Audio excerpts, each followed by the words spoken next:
Have you ever had any like big role models in your life? My dad. Your dad for sure. Well, both of my parents are immigrants from Mexico. My mom came here when she was younger, but my dad came and crossed over when he was like 16.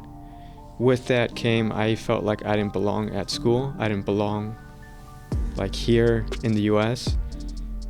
But then I also didn't belong in Mexico because I wasn't born there. I would hear from people on both sides actually tell me that, like, you're not from here, you don't belong here.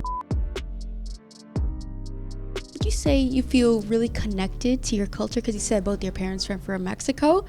And how would that affect your production and your videotaping and stuff? Oh, that's a great question. When I was very young, around your age, I actually felt in a very weird place because I'm a first generation American born in the United States. But I think of my culture and I consider myself Mexican. Yep. Because my parents spoke Spanish at home. With that came, I felt like I didn't belong at school. I didn't belong like here in the US. But then I also didn't belong in Mexico because I wasn't born there. And I would hear from people on both sides actually tell me that, like, you're not from here, you don't belong here. Yeah. So I felt like... So just that, like that, not middleman, but just like the guy that has no place to go almost. Exactly. It's like a terrible identity crisis. Yeah. Definitely. But, I mean, I always stuck with my Spanish roots. After high school, I actually joined a Mexican dance group. So we would dance like Aztec dances and things like that. So I started to learn even more about my culture. And how that ties into like my storytelling specifically is I have this rule where I always say it's better to be honest than try to be funny, cute, cool, or anything like that. Yep. Yeah. You know, just be vulnerable and put yourself out there. And I like to just tell stories from the heart. And I think that comes back to like my culture. I think in the Mexican culture, it's like storytelling. It's big. Mm-hmm. You know, we like to tell stories of our family members. That's fantastic. I love that. It's really inspirational to me. Yeah. Especially since both my parents are immigrants too. So Yeah. I kind of get the feeling of like, oh, do I belong in America or do I belong to where their countries are?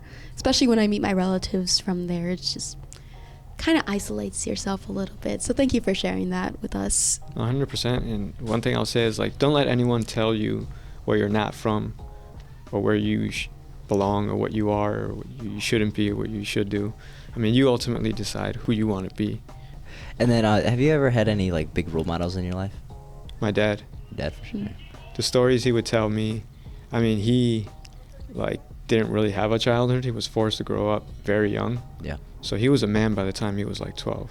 My mom actually told me the story. They met very young. They had me very young. And my dad's passion was baseball.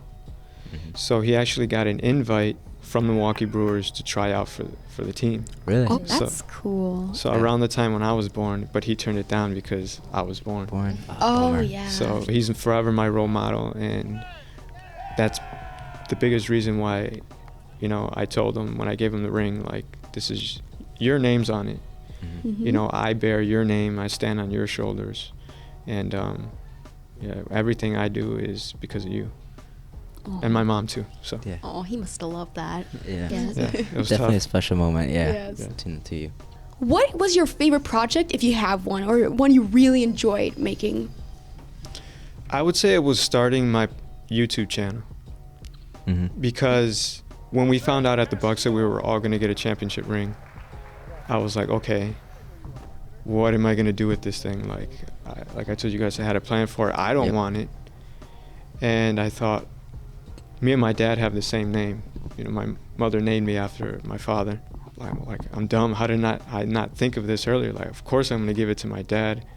So I waited till Christmas and I wrapped it and everything. And then I surprised my dad with it, and I filmed the whole process. And that wasn't the starting point for my channel. I had shared some videos before that, but that's my biggest video yet on my YouTube channel.